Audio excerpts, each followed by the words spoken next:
আব্বা জানো, আমি না বিমান চালানো শিখে গেছি। হারামজাদা কয় কি যে কখনো স্কুলের বারান্দায় যায় নাই সে নাকি আবার বিমান চালানো শিখে গেছে। আব্বা আমি বিমান চালানো শিখে গেছি, বিশ্বাস না হলে আমার কিছু টাকা দাও।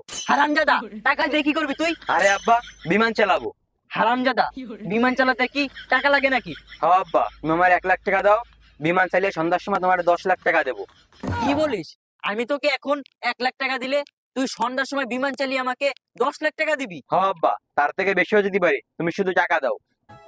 আয় তাহলে টাকা দিচ্ছি, আর দেখিস টাকা যেন হারিয়ে না যায়।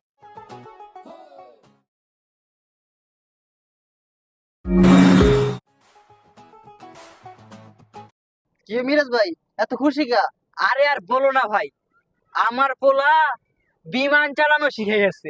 তাই নাকি? তোমার পোলা বিমান চালানো শিখে গেছে? তা কত টাকা নিছে? আমার ছেলে আমার কাছ থেকে 1 লাখ টাকা নিছে। আর বলছে একটু পরে 10 লাখ টাকা দিবে, তাই না?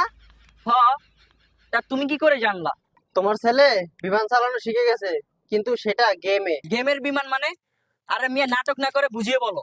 আরে মিয়া, তোমার ছেলে অনলাইনে জুয়া খেলা শিখে গেছে। অনলাইন জো মানে কি?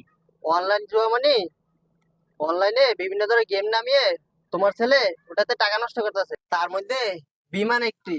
তোমার ছেলে ওটাতেই টাকা উড়াচ্ছে। এখন তাহলে কি করা যাবে? এখন কি করা যাবে?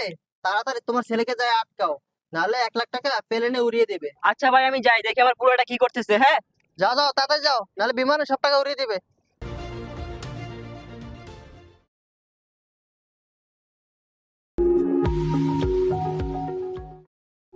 আরেক গুঞ্জা, আরেক গুঞ্জা, আরেক গুঞ্জা।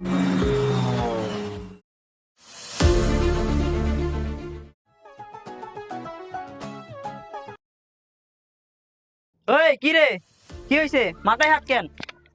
মন খারাপ কেন? আব্বা, কি হয়েছে ক? আব্বা প্লেন উড়ে গেছে।